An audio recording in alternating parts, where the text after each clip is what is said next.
Sir இன்னைக்கு வந்து கார்த்திகை தீபம். உங்களுக்கு வந்து கார்த்திகை தீபத்தோட வரலாறு தெரியுமா சார்?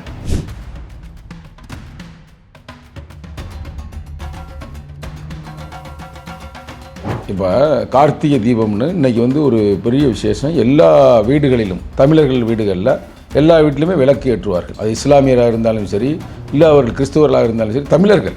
பார்வதியும் சிவனும் விளையாடி கொண்டிருக்கும் பொழுது அவரது மூன்றாவது கண்ணை மறைத்து விட்டாங்களாம். மறைக்கவுமே உலகம் பூரா அப்படியே இருண்டு போயிருச்சான். இருண்டு போகுமே அவர் கோபமாயிருச்சான். கோபமான நீ போய் வந்து பூமியில் போய் நீ ஒரு பெண்ணாக இரு அப்படின்னு சாபமிட்டாராம். தவம் செய்யும் பொழுது இவர் கனவுல வந்து நீ நேரா வா அண்ணாமலைக்கு, நான் உனக்கு ஜோதியா உனக்கு நான் காட்சி அளிக்கிறேன், காட்சி அளித்த பிறகு உன் பிரச்சனை முடிஞ்சு போயிடும், அப்ப நீ என்னோட வந்துடலாம் அப்படின்ற மாதிரி ஒரு கருத்து. இது ஒரு புராண கதை. இன்னைக்கு கார்த்திகை மாசத்துல தான், கார்த்திகை நட்சத்திரத்தில் யாருன்னா முருகன் பிறந்தார். பேசிக்கொண்டிருக்கிற இந்த தருணத்தில் இப்போ வந்து ஒளியை ஏற்றிட்டாங்க. நீங்கள் அங்கே பார்த்தீங்கன்னா ஒளியை ஏற்றிட்டீங்க. அவருடைய அந்த கணக்கை சொல்கிறேன் பாருங்கள், அது எவ்வளோ சிறப்புன்னு பாருங்களேன். தமிழர்களுக்கு அது சிறப்பு தான். 2668 அடி உயரம் மலையான், 5 அடி உயரத்தில் கற்பனை பண்ணி பாருங்கள், 5 அடி உயரம். அதில் வந்து 250 கிலோ கொண்ட பிரம்மாண்டமான கொப்பரை பாருங்களேன். 3500 லிட்டர் நெய்யை ஊற்றி 1000 மீட்டர் வந்து கடா துணி இருக்குது பார்த்தீங்களா, அதை திருக்கி அதை எரிய வைக்கிறாங்க. தமிழ்நாட்டிலே ஒரு அறிவான ஒரு ஆள் யார் அப்படின்னு யாரா கேட்டாங்கன்னா நீங்கள் சொல்லுங்கள், தைரியமாக சொல்லுங்கள், அயோத்திதாச பண்டிதர் தான். அதுக்கு அடுத்து தான் மற்ற எல்லாருமே. அவருக்கு வெள்ளக்காரங்களே அவனுக்கு வந்து பல திவார் பட்டணமாக கொடுத்துருக்காங்க. நாலா அலாசியஸ் அப்படின்னு ஒரு தொகுப்பாசிரியர் அயோத்திதாச சிந்தனைகள்னு ஒரு புத்தகம் இருக்கிறார்.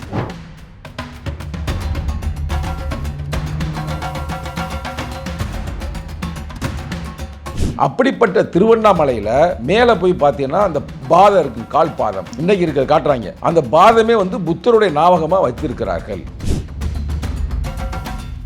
ஆனால் இதை தீ பற்றி வச்சோம்னா தீ எரியுது. அப்போ தீ எரிஞ்சாலே ஒரு பயம் வரும்ல, ஆரம்ப காலகட்டத்தில் அப்படி தானே இருக்கு. அப்போ இதை வந்து நம்ம வந்து அப்படி செய்யக்கூடாது. ஒரு பெரிய மலையில் வச்சு நம்ம எரிஞ்சு பார்ப்போம்.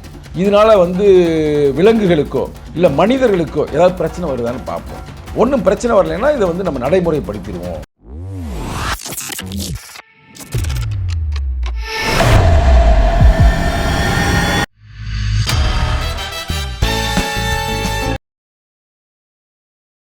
பிபிடி சினிமா நேயர்களுக்கு வணக்கம். இன்னைக்கு நம்ம கூட இன்டர்வியூல திரு சங்கத்தமிழன் சார் இருக்காரு. சார் வணக்கம் சார். வணக்கம் சார். இன்னைக்கு வந்து கார்த்திகை தீபம். உங்களுக்கு வந்து கார்த்திகை தீபத்தோட வரலாறு தெரியுமா சார்? கார்த்திகை தீபம் திருநாள் நல்வாழ்த்துக்களை நான் அனைத்து தமிழ்நாட்டு மக்களுக்கும், இந்தியாவிலும் கொண்டாடுறாங்க சில பகுதியில், அனைவருக்கும் எனது வாழ்த்துக்களை தெரிவித்துக் கொள்கிறேன். எனக்கு தெரியுமான்னு நீங்கள் கேட்குறீங்க, பாராட்டுக்கள் தான். நான் சொல்கிறேன், நான் இல்லைன்னு சொல்ல. சரி, உங்களுக்கு தெரிஞ்சதை சொல்லுங்கள். இப்போ கார்த்திகை தீபம்னு இன்றைக்கி வந்து ஒரு பெரிய விசேஷம். எல்லா வீடுகளிலும், தமிழர்கள் வீடுகளில் எல்லா வீட்டிலுமே விளக்கு ஏற்றுவார்கள். அது இஸ்லாமியராக இருந்தாலும் சரி, இல்லை அவர்கள் கிறிஸ்துவர்களாக இருந்தாலும் சரி, தமிழர்கள். அது இப்போ திருப்பரங்குன்றத்தில் கூட ஒரு பிரச்சனை.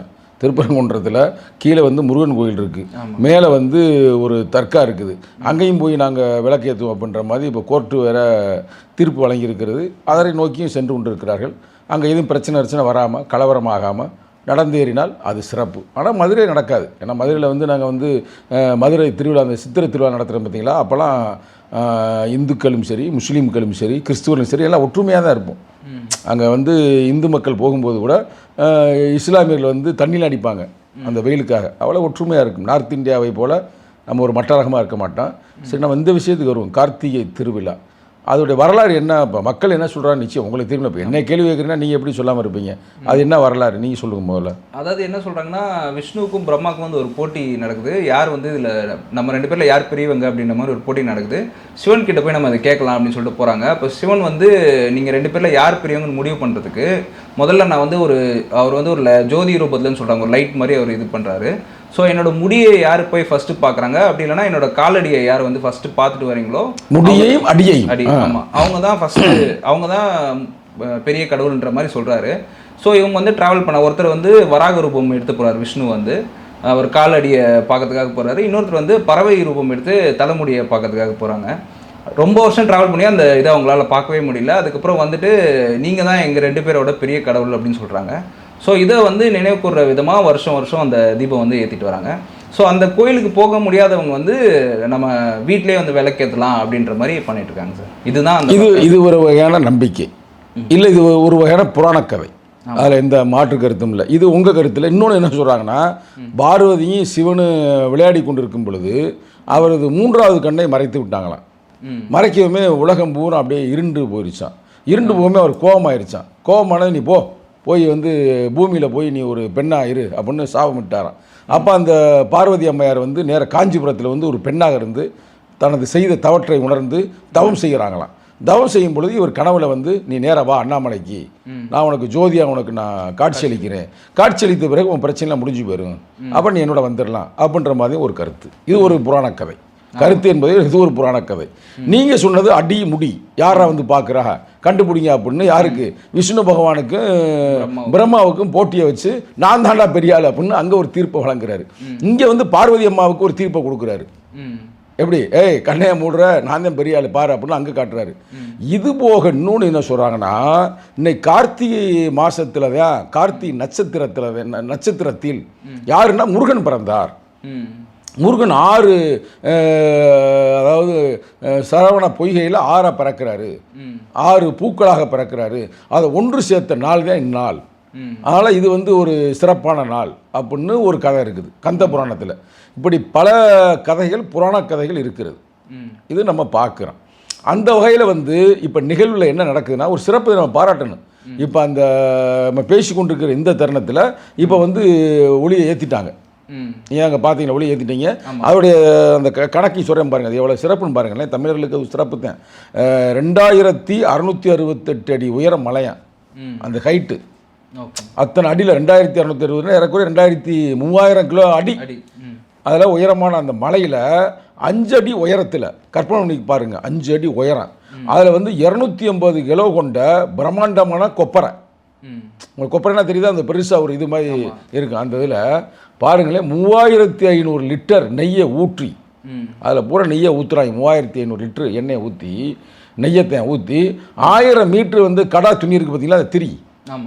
1000 மீட்டர் லென்த்து உள்ள அந்த துணியை வந்து உருவாக்குறாங்க. திரியா உருவாக்கி அதை எரிய வைக்கிறாங்க. எரிய வச்சோம்னா அது என்னன்னா, இன்னையிலேருந்து இன்னைக்கு வந்து நாளை காலையிலேருந்து பௌர்ணமி, அது கரெக்டாக 11 நாட்கள் எரியுமா தொடர்ந்து மழை பெஞ்சாலும் எரியுமா. அதே நேரத்தில் 40 கிலோமீட்டர் தூரத்திற்கு சுற்று வட்டாரத்தில் இதை பார்க்க முடியுமா. இது இன்னைக்கு நேற்று அல்ல, தொடர்ந்து பல ஆண்டுகளாக தொடர்ந்து இவர்கள் செய்து வருகிறார்கள் அப்படின்னு அவங்க சொல்கிறாங்க. அது ஒரு வரலாறு. அந்த வரலாறு நம்ம அப்படியே அதை சொல்கிறோம். அதில் உண்மையிலே ஒரு நம்பிக்கை இருந்து ஏழை மக்களுக்கு அதனால் பயன் கிடைக்குது அப்படின்னா நம்ம பாராட்டுவோம்.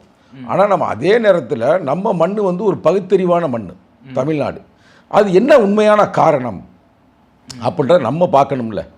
அதுக்கு என்ன முக்கியமான காரணம் அப்படின்றத யாருன்னா, தமிழ்நாட்டிலே ஒரு அறிவான ஒரு ஆள் யார் அப்படின்னு யாருன்னா கேட்டாங்கன்னா நீங்கள் சொல்லுங்கள், தைரியமாக சொல்லுங்கள், அயோத்திதாச பண்டிதர் தான். அதுக்கு அடுத்து தான் மற்ற எல்லாருமே. அயோத்திதாச பண்டிதர் வந்து அவ்வளவு அறிவான ஆள் அப்படின்றதுக்கு அவருக்கு வெள்ளைக்காரங்களே அவனுக்கு வந்து பல திவார் பட்டணமாக கொடுத்துருக்காங்க. வெள்ளைக்காரர்களே இவருடைய அறிவை பாராட்டி, இவர் வந்து அது மட்டும் அல்லாமல் இவர் வந்து இந்த சித்த மருத்துவத்தை முதல்ல அவர் தமிழ்நாட்டில் பிரபலமாக்கியவர் இவர் தான். பல கவிஞர்களுக்கு அந்த காலகட்டத்தில் பல உதவிகள் செய்திருக்கார் அந்த சித்த மருத்துவத்தை வைத்து. அவ்வளோ பெரியவர் வந்து அவர் வந்து ஒரு கருத்துக்கள் எல்லாம் தொகுத்து நாலா அலாசியஸ் அப்படின்னு ஒரு தொகுப்பாசிரியர் அயோத்திதாச சிந்தனைகள்னு ஒரு புத்தகம் இருக்கிறார். இதான் அந்த புத்தகம். அதை எடுத்து நீங்கள் இன்று கூப்பிடாமல் அந்த புத்தகம் எடுத்து வந்தேன். அவர் வந்து 3 தொகுப்பில் இருக்கிறார், 1, 2, 3. நம்ம 2வது தொகுப்பை நீ திறந்து பார்த்தீங்கன்னா 2வது தொகுப்பில் நான் சும்மா நம்ம பேச முடியாதுல்ல, கரெக்டாக வந்து அப்படியே வந்து பார்த்துட்டே இருந்தோம்னா கரெக்டாக வந்து 47வது பக்கத்திலேயே இந்த கார்த்திகை தீபம் என்றால் என்ன அப்படின்னு ஒரு விளக்கம் கொடுக்குறாரு. 47வது பக்கம். இது வந்து சங்கத்தமிழோட கருத்தல்ல, அயோத்திதாச பண்டிதர். அயோத்திதாச பண்டிதர் என்பவர் யாருன்னா, முதல்ல அவருக்கு நிறைய பேர் தெரியாதுல்ல, அவர் தான் வந்து இன்னைக்கு வந்து நம்ம திராவிடம்ன்ற சொல்கிறோம்ல, திராவிட முன்னேற்ற கழகம், திராவிட கழகம், அண்ணா திராவிட முன்னேற்ற கழகம் அப்படிலாம் வைக்கிறாங்க பார்த்தீங்கன்னா கட்சிகளுக்கு பேர். அந்த திராவிடம்ன்ற சொல்லாடலை முதலில் இந்த மண்ணில் அவர் தான் சொல்லியிருக்கிறார். அதேமாதிரி நம்மளையெல்லாம் தமிழன் என்ற அடையாளத்தை முதல்ல இவர் தான் கொடுக்குறார். திராவிடம் தமிழன் என்ற சொல்லாடல்களை பயன்படுத்திய ஒரு பெரிய அறிஞர். இவரை பார்த்துட்டு தான் இவருடைய கருத்துக்கள்லாம், இவர் அதாவது இவருடைய வயசு பார்த்தீங்கன்னா இவர் பெரிய புரட்சிகள் செய்து கொண்டிருந்த காலகட்டத்தில் தான் புரட்சி அம்பேத்கர் பிறக்கிறாரு. 1891. அப்போல்லாம் இவர் பெரிய சாதி ஒழிப்புக்காக போராடி கொண்டிருக்கிற ஒரு பெரிய போராளி. இவரை பற்றி சொல்ல தெரியாதனால இவர் நிறைய பேர் தெரியாதுல்ல, அதனால நம்ம சொல்கிறோம். அப்படிப்பட்டவர் வந்து அவர் என்ன சொல்கிறாருன்னா, நல்லா கேளுங்க, நீ இல்லைன்னா விவாதிங்க. இப்போ நீ அதை கேட்குமே டக்கு நீங்கள் சொல்கிறீங்களே இது மாதிரி ஒரு கதை இருக்குது, புராண கதைன்னு. இவர் என்ன சொல்கிறாருன்னா, இது வந்து ஆரம்ப காலகட்டத்தில் பௌத்தர்கள் இந்தியாவை ஆண்டார்கள்ன்றதுக்கு வரலாறு இருக்குது. அசோக மாமன்னன் சொல்கிறேன், அதுக்கு முன்னாடி புத்தர் இருந்தார். அப்படிப்பட்ட திருவண்ணாமலையில் மேலே போய் பார்த்தீங்கன்னா அந்த பாதம் இருக்குது, கால் பாதம் இன்றைக்கி இருக்கிற காட்டுறாங்க. அந்த பாதமே வந்து புத்தருடைய ஞாபகமாக வைத்திருக்கிறார்கள். அந்த கோயிலே ஒரு புத்த கோயிலாக இருந்துச்சு. அதுக்கு அந்த காலகட்டத்தில் ஆண்ட மன்னன் மக்களுக்கு வந்து எப்படி நெருப்பு இருந்துச்சு, அது நெருப்பு எப்படின்னா எரிச்சு விடுவாங்க பெருசாக, அதில் வந்து குளிர் காய்வார்கள். அப்படி தான் வீட்டுகள்லாம் இருந்துச்சு. ஆனால் அது வந்து எல்லாரும் பயன்படுத்த முடியாது. அப்போ வந்து அந்த காலகட்டத்தில் எண்ணெயை உருவாக்கிறாங்க, நெய்யை உருவாக்கிறாங்க. கோப்பரைன்றாங்க, கோப்பரையில் வச்சு நீங்கள் பார்த்துட்டு ஆரம்ப காலகட்டத்திலாம் எண்ணெயெல்லாம் உருவாக்குவாங்கள்ல, எள்ளிலேருந்து உருவாக்குவாங்க, கடலிலேருந்து உருவாக்குவாங்க, நல்ல நெல்லாம் சொல்கிறேன் பார்த்தீங்களா. அது மாதிரி முத எண்ணெயை உருவாக்கி அது நெய்யும் வரும், அதில் அதெல்லாம் உருவாக்கி அது நெய்யி தான் சொல்கிறாரு அவர் கரெக்டாக அந்த புத்தகத்தில். அந்த நெறியை உருவாக்கி மன்னன்ட்ட கொண்டாந்து காட்டுறாங்க அந்த புத்த பிக்குகள்லாம். அப்போ மன்னன் என்ன சொல்கிறாருன்னா, சிறப்பு தேனி கண்டுபிடிச்சது, ஆனால் இதை தீப்பற்றி வச்சோம்னா தீ எரியுது. அப்போ தீ எரிஞ்சாலே ஒரு பயம் வரும்ல ஆரம்ப காலகட்டத்தில், அப்படி தானே இருக்குது. அப்போ இதை வந்து நம்ம வந்து அப்படி செய்யக்கூடாது, ஒரு பெரிய மலையில் வச்சு நம்ம எரிஞ்சு பார்ப்போம், இதனால் வந்து விலங்குகளுக்கோ இல்லை மனிதர்களுக்கோ ஏதாவது பிரச்சனை வருதான்னு பார்ப்போம். ஒன்றும் பிரச்சனை வரலைன்னா இதை வந்து நம்ம நடைமுறைப்படுத்திடுவோம் அப்படின்னு சொல்லியிருக்காங்க. அதே மாதிரி ஒரு 11 நாள், அதாங்க 4 ஏறக்குறைய இப்போ இவங்க 11 நாள்றாங்க. அவங்க வந்து 2வது பாருங்கள், பௌர்ணமி அப்போ தான் இந்த புத்திஸ்டுகள் எல்லாமே இந்த நல்ல விஷயங்கள்லாம் செய்வாங்க. ஏன்னா புத்தன் பிறந்ததும் பௌர்ணமி, சித்ரா பௌர்ணமின்னு சொல்லுவாங்க, வைகாசி திங்களில். அப்புறம் இறந்து போனதும் பௌர்ணமி தான். அவர் வந்து புத்த நாணம் அடைந்ததும் பௌர்ணமி தான். எடுத்து நீங்கள் நெட்டில் பாருங்கள், எல்லாமே தெரியும். அப்போ அந்த பௌர்ணமி நாளில் இவங்க வந்து இதை வந்து எரிய வச்சு பார்க்குறாங்க. பார்த்ததுமே ரைட்டு, எந்த பிரச்சனையுமே இல்லை, அப்போ எல்லா வீட்லேயும் நீங்கள் விளக்கு வைக்கலாம் அப்படின்னு அறிமுகப்படுத்தப்பட்ட நாள் தான் இந்த நாள். இப்போ இதில் நீங்கள் சயின்டிஃபிக்காக கேள்வி கேளுங்க, நம்ம விளக்கம் கொடுக்க முடியும். இதில் வந்து எந்த வகையான முரண்பட்ட எந்த கருத்துமே இருக்காது. இதுதான் உண்மை. அவர் சொன்ன கருத்துக்களை வந்து இப்போ அயோத்தியாச பண்டிதர் வந்து ஒரு ஒடுக்கப்பட்ட சமூகத்தை சார்ந்தவர் அப்படின்றனால கூட அந்த கருத்து வெளியே போகாமல் இருந்திருக்கலாம். ஆனால் இதை பற்றி சிலப்பதிகாரத்தில் பாடல் இருக்கான். ஓகே, இவர் சொன்ன கருத்தை விட்டு சிலப்பதிகாரத்தில் சிலப்பதிகாரத்து பின்னால் வந்தவர் தான். ஆனால் அதற்கு முன்னாலே இதை பற்றி பாடல்கள் எழுதப்பட்டிருக்கிறது. அது சங்க காலங்களிலும் பாடல் எழுதப்பட்டிருக்கிறது. அவ்வை பாட்டியும் இதை பற்றி எழுதியிருக்கிறாள் அப்படின்னு அவர் அந்த தரவுகளோடு கொடுக்குறாரு. அவருடைய தமிழை நமக்கு படிக்கிறதுக்கு ரொம்ப கடினமாக இருக்குது. நீ அதை பொறுமையாக தான் நீங்கள் வாசித்து பார்க்க முடியும். அதுக்காக நான் புத்தகத்தை காட்டினேன். இது ஒரு வரலாறு. இப்போ நான் ஒரு யதார்த்தமான ஒரு வரலாறுக்கு வர்றேன். அது என்னன்னா, இப்போ உங்கள் வாழ்க்கையில் வந்து நீங்கள் பிறக்கும்போதே லைட்டை பார்த்துருப்பீங்க. ஆமாம், கரெக்டாக. இப்போ என்னுடைய வரலாறு நான் எடுத்து சொல்கிறேன் பாருங்கள். நான் வந்து பள்ளிக்கூடத்தில் படிக்கும் பொழுது 2வது 3வது படிச்சிருப்பேன். அதுக்கு முன்னாடி வரைக்குமே எங்கள் வீட்டிலலாம் அந்த விளக்கை வச்சு தான் படிப்போம். சீமெண்ணை விளக்குன்னு சொல்லுவாங்க பார்த்தீங்களா, சீமை எண்ணெய் விளக்கை வச்சு தான் படிப்பாங்க. அப்போ அதுதான் நம்ம படித்து இடித்து வந்தோம். அப்போ வந்து விளக்குன்றது ஒரு பெரிய விஷயம். எல்லா வீட்லேயும் அந்த பெரிய அந்த விளக்குலாம் இருக்காது. நான் சொல்கிறது வந்து எப்போனா, நான் என்னுடைய காலகட்டத்தில் நான் 2வது 3வது படிக்கும்பொழுது, அப்போ திடீர்னு நாங்கள் வந்து நகரத்தில் குடியேறின பிறகு நாங்கள் வந்து எலக்ட்ரிசிட்டி கனெக்ஷனை வாங்குகிறோம். அந்த முதல் லைட் எரிஞ்சதை பார்க்கும்போது எனக்கு கிடைந்த மகிழ்ச்சி அளவற்ற மகிழ்ச்சி. எனக்கு மட்டும் இல்லை, இது மாதிரி உங்கள் அப்பாவுக்கு இருந்திருக்கு, நீ கேட்டு பாருங்கள். ஆனால் நீங்கள் பிறக்கும்போது நீங்கள் லைட்டோட தான் பிறந்திருப்பீங்க. உங்கள் அப்பாட்ட நான் சொல்கிறத கேளுங்க, அவங்க சொல்லுவாங்க. இப்போ அதை பார்த்து கொண்டிருக்கவங்களாம் தெரியும், லைட்டை பார்க்கும்போது அவங்களுக்கு என்ன ஒரு புத்துணர்ச்சியாக இருக்கும், என்ன ஒரு மகிழ்ச்சியாக இருக்கும். ஒரு இருட்டுக்குள்ளேயே வாழ்கிறவர்கள். இப்போ நீங்கள் பாருங்கள், இப்போ வீட்டை கூட பாருங்களேன், நமக்கு வந்து இருட்டாக இருந்தோம்னா நமக்கு ஒரு பய உணர்வே வரும். அதனால் ஒரு விளக்கு வந்தால் தான் ஒரு புத்துணர்ச்சி வரும், ஒரு சிறப்பு வரும். இன்றைக்கி பறவைகளையும் பாருங்கள், பறவைகள் தான் இயற்கையோடு ஒன்றி வாழக்கூடியது. ஈவினிங் ஆனதுமே நீங்கள் பாருங்கள், அப்படியே சன்னு வந்து கீழே சன்செட் ஆனதுமே பறவைகள்லாம் அப்படியே அடங்கிருங்க பார்த்தீங்களா. ஒரு பறவை அதே நேரத்தில் காலையில் பாருங்கள், ஏர்லி மார்னிங் சூரியன் உதிக்கு போயிருக்கு, அந்த வெளிச்சம் லைட்டாக தெரிய ஆரம்பிச்சதுமே அது பறந்து இறந்து போகும். அப்போ எல்லாமே உலக சுழற்சியே வெளிச்சத்தை மையமாக வச்சு தான் அமையுது. ஒரு வெளிச்சமான இடத்த பார்த்தீங்கன்னா பூச்சியே போகும், பார்த்துருக்கீங்களா? லைட்டை போனால் பூச்சியே போகும். அப்போ அந்த வெளிச்சத்திற்கு அவ்வளோ ஒரு சக்தி. அது ஒரு சூரியனாக இருக்குது, ஒரு நிலாவாக இருக்குது, நம்ம வீட்டில் ஒரு பல்பாக இருக்குது. அது கூட வரலாறு நீங்கள் பார்த்தீங்கன்னா எடுத்து பார்த்தீங்கன்னா முதல்ல வந்து 1905 தான் சென்னைக்கே வந்து கரண்ட் வந்திருக்கு. 1905. இந்தியாவுக்கு வந்து 1874 வந்திருக்கு. ஃபர்ஸ்ட் வந்து வெஸ்ட் பெங்காலில் தான் வந்திருக்குது. வெஸ்ட் பெங்காலில் வந்த பிறகு இதெல்லாம் பார்த்து நடைமுறைப்படுத்திருக்கிறாங்க. அதெல்லாம் ஓகே ஆன பிறகு தான் பாம்பேலையும் சென்னையிலையும் 1905 கொண்டாந்து போட்டிருக்கிறாங்க. அப்போ 1905 வந்த பிறகு அதுக்கு பிறகு தான் பல்பு வருது. முதல்ல வந்து கரண்ட் வந்துருச்சு. கரண்டை வச்சு பல வேலையை செய்கிறாங்க. அப்புறம் தான் பல்பை கண்டுபிடிக்கிறாங்க. பல்பை கண்டுபிடிச்ச பிறகு தான் எல்லாருக்கும் வந்து பரவலாக்கப்படுகிறது. இன்னமும் கூட நீங்கள் வந்து இன்னமும் காட்டுப்பகுதியெலாம் போனீங்கன்னா மலைவாழ் மக்கள்லாம் இன்னும் கரண்டே பார்க்கல. நீ இன்னும் கிராமங்களில் போய் பாருங்கள். இன்னமும் சில கிராமங்கள்லாம் இப்போ தான் பார்த்துருப்பாங்க. இப்போ தான் கொஞ்சம் நாளைக்கு முன்னாடி தான் கரண்ட்லாம் வந்திருக்கு. அதற்கு முன்னே பார்க்க முடியாது. அப்போ அதில் வந்து வெளிச்சம்ன்றது எவ்வளோ ஒரு முக்கியமாக இருக்குன்னு யோசித்து பாருங்கள். இப்போ அம்பேத்கர்லாம் பெரிய படிப்பாளின்னு சொல்கிறாங்க. அறிஞர் அண்ணாலாம் பெரிய படிப்பாளின்னு சொல்கிறாங்க. அப்போ அவங்களாம் அந்த காலத்தில் வந்து தெருவிளக்கில் தானே படிச்சிருப்பாங்க. அப்படியே வந்திருந்தாங்க. 1905 அப்படின்றது அவரெல்லாம் அப்போ படிச்சுக்கிட்டு இருந்திருப்பார். 1991 அவர் பிறக்கிறாரு. அவங்க சொல்லப்போனால் அப்போ அயோத்தியாச பண்டிதர்லாம் விளக்கையே பார்த்துருக்க மாட்டார் படிச்சிருக்க காலகட்டத்தில். அவர் ஆரம்பத்திலே படிச்சிருக்காருல. அப்போ அது மாதிரி ஒரு பொசிஷன் தான் ஆரம்ப காலகட்டத்தில் இருக்கிறது. அதனால் வெளிச்சம் என்பது ஒரு மகிழ்ச்சிக்கான ஒரு அடையாளம். அது எவ்வளவு உண்மைன்றது நான் சொல்ல வரேன் பாருங்கள். அதாவது கருத்தோடு நம்ம சொல்கிறோம். வந்து நம்ம சும்மா இவங்க சொல்கிற மாதிரி புராண கதையில் அப்படி இப்படிலாம் நம்ம சொல்ல வரல. அது சிவனா இல்லை விஷ்ணுவா அதுவா இதுவாலாம் பேசலை. ஒரு யதார்த்தமான உண்மை நீங்கள் பார்த்தீங்கன்னா இப்போ வந்து இயேசுநாதர் பயங்கரமான ஒரு புரட்சியாளர் தான் சொல்லுவாங்க. நம்மளை பொறுத்த வரைக்கும் அப்படித்தான். அவர் அப்படித்தான். ஏன்னா அவர் வந்து சர்ச்சுக்குள்ளேலாம் யார் வந்தாங்கன்னா அடித்து விரட்டுறாரு. இங்கெல்லாம் வந்து வியாபாரமாக்காதீங்க அப்படின்ற மாதிரி இயேசுநாதர். அவர் என்ன சொல்கிறாருன்னா, நான் உலகத்திற்கு ஒளியாக இருப்பேன்றாரு. அவருடைய பைபிளில் சொல்கிறாரு 8.12. அப்போ ஒளியாக தான் இருப்பேன் கடவுள் அப்படின்னு யார் சொல்கிறா? இயேசுநாதர் சொல்கிறார். அப்புறம் வந்து திருக்குறானில் வந்து 2.257 அதாவது 2வது அத்தியாயத்தில் 257 என்ன சொல்கிறேன்னா, Allah is the protector those who have faith he will lead out of the depth of the darkness into the light அப்படின்றாரு. இதுக்கு என்ன அர்த்தம்னா, நான் உங்களுக்கு ஒரு ஒளியாக இருந்து உங்களை பாதுகாப்பேன். நீங்கள் எவ்வளவு கீழே இருந்தாலும் உங்களை வெளிச்சத்துக்கு நான் கொண்டு வருவேன் அப்படின்றாரு. அதுதான் வந்து திருக்குறானில் சொல்லப்படுது.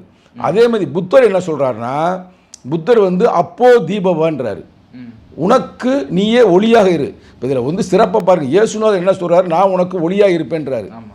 அல்லாஹ் என்ன சொல்கிறாரு, உன்னை ஒளியை கொண்டு வருவேன்றாரு. ஆனால் புத்தர் வந்து என்ன சொல்கிறாருன்னா, ஏன்னா இப்போ வரலாற்று ரீதியாக பார்க்கும்போது இயேசுநாதருக்கு முந்தியவர் தான் புத்தர். வரலாற்று ரீதியாக பார்த்தா முகமது நபிக்கு முந்தியவர் தான் புத்தர். வரலாற்று ஆசிரியர் ஒத்துக்கிறாங்க. அவர் சொல்கிறாரு, நான்லாம் உனக்கு ஒன்றும் ஒளியை கொண்டாட மாட்டேன், உனக்கு நீயே ஒளியாக இரு. அவர் சொன்ன கடைசி வாசகம் அதான். செத்து போகிற தருவாயில் போய் அவருடைய சிஷ்ய பிள்ளை ஆனந்தர் கேட்குறாரு, என்னங்க நீங்கள் இந்த மக்களுக்கு ஏதாவது சொல்ல விரும்புகிறீங்களா அப்படின்னு சொல்லும்போது அவர் சொன்னது என்னென்னா, அனைத்து கூட்டுப்பொருளும் ஒரு நாள் உடையும்ன்றாரு. அது இப்போ ஏன்னா நம்ம உடம்பே வந்து 5 பூதங்களால் ஆனது. அது என்னதான் இருந்தாலும் ஒரு காலத்தில் உடஞ்சி போயிடும், மறைஞ்சு போயிடும். அதுக்காக நீ வருத்தப்படாத, நான் ரொம்ப வயது முதிர்ந்துருச்சு, எனக்கு நோய் வாய்ப்பட்டேன் அப்படின்னு அழுகாத, அதனால் நான் தான் உனக்கு வழிகாட்டுவேன்னு எனக்காக ஏங்காத, நீயே உன் வழியை உருவாக்கு அப்படின்னு சொல்லிதான் அப்போ தீபபவன்றாரு. உனக்கு நீயே ஒளியாக இரு. அதனால தான் வந்து உங்களுக்கு ஜப்பான், சைனா அங்கெல்லாம் வந்து புத்தரை வந்து ஒளியாக தான் வழங்குவாங்க, ஒளியின் வடிவமாக. இன்னும் சொல்ல போனால் தமிழர்கள் வந்து இவங்க எல்லாத்தையும் விட ரொம்ப அறிவாளிகள் அப்படின்றதுக்கு யார் முக்கிய எடுத்துக்காட்டுனா நம்ம வள்ளலார். வள்ளலார் என்ன சொன்னார்னா, அருட்பெருஞ்சோதி அருட்பெருஞ்சோதி தனிப்பெரும் கருணைன்றார். அருட்பெருஞ்சோதி தனிப்பெரும் கருணை. கடவுளே அப்படின்றது யார் அப்படின்னா ஒளிதான். அந்த ஒளி என்பது என்னன்னா ஒரு கருணையோடு இருக்க வேண்டும். உங்களை யோசித்து பார்த்தீங்கன்னா பெரிய ஆட்கள் பூரா இப்படி தான் சொல்லியிருக்காங்க, பெரிய மகான்கள். ஆனால் இவர்கள் புராண கதையில் இது மாதிரி வந்து நமக்கு சொல்லியிருக்கலாம். அது உண்மையாக பொய்யான்னு சொல்கிறதுக்கு நம்ம ஒன்றும் வரலாற்று ஆசிரியர்கள் இல்லை. அதுக்கு பல பேர் இப்போ பேசியிருக்காங்க. ஐயா அவர் பேர்னா இவர் தான் டாக்டர் காந்தராஜ் இடத்துல பேசியிருக்கிறாரு. அதில் ஏமாத்து வேலை, சித்து வேலைகள் இவங்க வந்து பண்ணிவிட்டாங்க ஆரியர்கள் அப்படி நம்ம சொல்கிறதுக்கு நம்ம ரெடியாக இல்லை. அதே மாதிரி இவரும் பேசியிருக்காரு, டாக்டர் ராமச்சந்திரன் ஒருத்தர் உங்கள் சேனலில் கூட பேசியிருக்காரு. நம்ம அந்த அளவுக்கு நம்ம இதுவாக அதுவானலாம் பார்க்கல, நம்ம ஒரு சயின்டிஃபிக்காக சொல்கிறோம். இப்போ வந்து திருக்குறானாக இருந்தாலும் ஒளியை பற்றி பேசுகிறது, பைபிளாக இருந்தாலும் ஒளியை பற்றி பேசுகிறது. அதே நேரத்தில் வந்து வள்ளலாரும் ஒளியை பற்றி பேசுகிறார். அதுமாதிரி கிருஷ்ண பரமாத்மாவும் சொல்கிறாரு பகவத்கீதையில், அதுவும் நம்ம படிச்சிருக்கிறோம். அவர் என்ன சொல்கிறாருன்னா, நான் ஒளியாக இருந்து உனக்கு நான் வழியை காட்டுவேன், அடுத்து நீ என்ன செய்யணும்னு அப்படின்னு அதுலேயும் இருக்குது. அந்த வழியில் வந்து புத்தர் தான் நான் ஒளியை காட்டுறேன், ஒளியில இல்லை, உனக்கு நீயே ஒளியாரு அப்படின்றாரு. இது எவ்வளவுக்கு பொருந்துது பாருங்க. ஆமா. ப்ராக்டிக்கலாக நீங்கள் பாருங்கள், எவ்வளோதான் உங்களுக்கு பிரச்சனை வந்தாலும் உங்கள் பிரச்சனை நீங்கள் தானே தாங்குவீங்க. வழி வந்தால் நம்மளால வழியை பார்க்க முடியும். எவ்வளோதான் நமக்கு பாடம் சொல்லி கொடுத்தா நம்ம படித்தா தானே. ஒரே பள்ளிக்கூடத்தில் 10 பேர் படிக்கிறேன், 100 பேர் படிக்கிறேன், ஒரே ஆசிரியர் தான், ஆனால் ஒரு 4-5 பேர் நல்ல மார்க் எடுக்கிறேன். அப்போ அவங்க உழைக்கிறாங்க.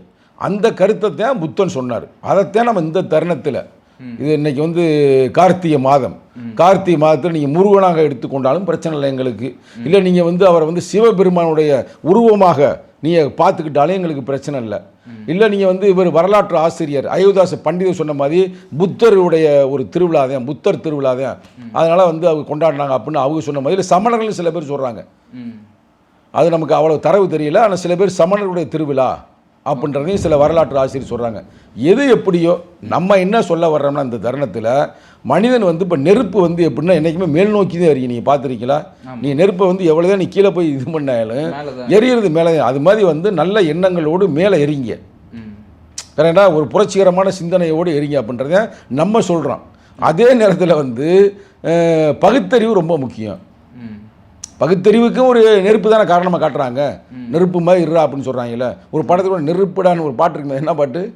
ஒரு பாட்டில் காலாவா கபாலியை பாட்டு இருக்குங்க, நெருங்குடா பாப்பா அப்படின்ற மாதிரி பாட்டு போடும். அப்போ நெருப்புன்றது வந்து எதுக்குன்னா ஒரு தன்னம்பிக்கைக்கு, இல்லை வந்து ஒரு புரட்சிகர சிந்தனைக்கு அது வந்து ஒரு அடையாளமாக இருக்கிறது. அது மாதிரி எல்லாரும் இருக்க வேண்டும் என்பதுதான் நம்முடைய வாழ்த்துக்கள். இந்த தருணத்தில் நம்ம சொல்வதற்கு கடமைப்பட்டு இருக்கிறோம். வேறு எதாவது இருந்து கேட்குறா இருந்தாலும் நீங்கள் கேளுங்க. அதுதான், அப்போ எல்லா மார்க்கத்துலையுமே வந்து அந்த ஒளியை தான் வந்து பார்த்தீங்கன்னா கடவுளாக கும்பிட்றாங்க. அப்போ இந்த தீபம் கொண்டாடுறதுல வந்து எந்த ஒரு இதுவும் கிடையாது. இதில் வந்து நம்ம எந்த இதுவும் பண்ணக்கூடாது. இந்த நேரத்தில் முக்கியமாக திருப்பரங்குன்றத்தில் இப்போ ஏதோ பிரச்சனை பண்ணிக்கிட்டு இருக்காங்க, நமக்கு செய்தி வருது, ரைட்டா? ஏன்னா இப்போ வந்து தலைமுறையாக வந்து மேலே ஒரு தர்கா இருந்திருக்கு. தர்காவில் வந்து அவங்க கொண்டாடிக்கிட்டு இருந்திருக்காங்க. இப்போ திடீர்னு ஒரு நீதிபதி வந்து நீங்கள் மேலே போய் விளக்கு ஏற்றுக்குன்றாங்க. அவங்க ஏற்றுனா ஏற்ற விடுங்க, இப்போ என்ன பண்ண முடியாது, ஒன்றும் தவறு இல்லை, ரைட்டா? இயேசுநாதர் என்ன சொல்கிறாரு, இல்லை அவங்களுடைய இவர் வந்து அல்லாஹ் என்ன சொல்கிறாரு, எல்லாரையும் அன்பா இருக்குன்னு அவரே சொல்கிறார்ல. அதனால் வந்து அங்கே பிரச்சனை இல்லாமல் சுமூகமாக செய்ய வேண்டும். அதே நம்ம எண்ணம். இதை மையமாக வச்சு நீ இதில் பிரச்சனையோ கலவரங்களோ உருவாக்கக்கூடாது. இப்போ அவ்வளோ பெரிய ஒளி எரியுது, நெருப்பு எரியுது. அதை வந்து இப்போ நம்ம பார்க்குறது இப்போயே பிரம்மாண்டமாக இருக்குது. நீ கற்பனை பண்ணி பாருங்கள், ஒரு 1000 ஆண்டுகளுக்கு முன்னாடி விளக்கே இல்லாமல் இருக்கும் பொழுது அப்போ இப்படி ஒரு நெருப்பு எரியுதை பார்க்குறவங்களுக்கு ஒரு ஆச்சரியமாக இருக்கும்ல. அப்போ அவங்க இது இறைவனாகத்தான் நினைப்பாங்க, ஒரு பெரிய சக்தி பஞ்சபூதங்கள் அப்படின்னு நினைப்பாங்க. ஆனால் தமிழர்களோட இது, ஆனால் மற்ற ஆசிரியர் வந்து என்ன சொல்கிறாருன்னா, அயோத்திதாச பண்டிதர் என்ன சொல்கிறாருன்னா, இது புத்த திருவிழா எல்லாம் என்பதை விட ஆரம்பத்தில் பழங்காலத்தில் தமிழர்களுடைய திருவிழா தான் சொல்கிறாரு. இவர் என்ன சொல்கிறேன்னா, புத்தரே வந்து முன்னாடியே தமிழ்நாட்டில் ஆதி பௌத்தர் இருந்துச்சுன்றாரு. அதனால தான் பாருங்க, நம்ம யாதும் ஊரே யாவரும் கேள்வின்னு சொல்லுவோம். யாரும் சொல்கிறாங்களா? உலகத்தில் நீங்கள் எங்கே போனாலும் சரி, எந்த புத்தகத்திலையுமே, வேத புத்தகமாக இருக்கட்டும், இல்லை ஹாலி புக்குன்னு வாங்கி அதில் புனிதமான புத்தகமாக இருக்கட்டும், எங்கேயும் சொல்ல மாட்டாங்க. ஆனால் நம்ம தான் சொன்னோம், யாதும் ஊரே யாவரும் கேளீர், தீதும் என்றும் பிறர் வாரா. கேள்விப்பட்டிருக்கீங்களா? எல்லாமே நம்ம கையில் தான் இருக்குது, நம்ம வாழ்க்கையை தான் நம்ம தான் தீர்மானிக்கணும் அப்படின்ற மாதிரி சொல்லியிருப்பாங்க. அவ்வளோ உயர்ந்த கருத்துக்களை உள்ளவர்கள் தான் தமிழர்கள். தமிழருடைய பண்பாடு கலாச்சாரம்லாம் நம்ம பார்க்கும் பொழுது அப்படி தான் இருக்குது. அந்த வகையில் வந்து இப்போ கார்த்திகை திருவிழான்னு இந்தியாவில் எங்கேயும் பெருசாக அப்படி கொண்டாடலை. ஆனால் அண்ணாமலை அப்படின்னு சொல்லி அங்கே அண்ணாமலையார் பேரை பாருங்கள் அப்படின்னு கொண்டாடுறாங்க. அது யாராக இருக்கட்டும், நம்ம அவங்கள மாதிரி சண்டை போட வேண்டாம்.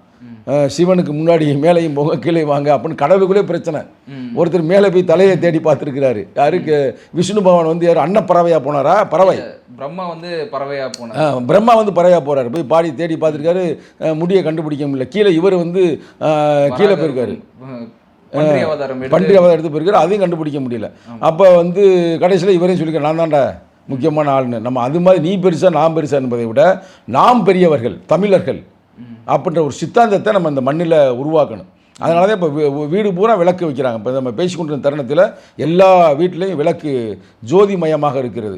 அது மாதிரி தமிழர்களுடைய அந்த இருள்கள் எல்லாம் விலகி நல்ல ஒரு சூழ்நிலை உருவாகும் என்று நம்புகிறேன். ஆனால் இதே நெருப்பை வச்சு தான் சில பேர் கொடிசையை எடுக்கிறாங்க. நீங்கள் பார்த்தீங்களா? பார்க்கல, குடிசை இருக்கிற நெருப்பு தானே. அதே நம்ம நெருப்பை இறைவனாக கும்பிட்றோம், அதே அங்கே எரிக்கிறாங்க. அப்படி அதே மாதிரி பிணத்தை எரிக்கிறது நெருப்பு தான், சரிங்களா? அப்போ ஒரே நெருப்பு தான், அது பல செயல்களை செய்கிறது. அவ்வளோ ஒரு யூஸ் பண்ணுறோமோ அதை பொறுத்த இருக்குது. அதே மாதிரி தமிழர்களுக்கு இன்னும் ஒரு பெரிய சிறப்பு மட்டும் சொல்லி நம்ம முடிச்சுக்கிறோம். அந்த பஞ்ச பூதங்கள் தான் உடம்பு அப்படின்றது புத்தரை ஒத்துக்கிறாரு. புத்தரை ஒத்துக்கிறாரு, எல்லா மகான்களும் ஒத்துக்கிறாரு. பஞ்ச பூதங்களின் கலவை தான் நம்ம உடல்.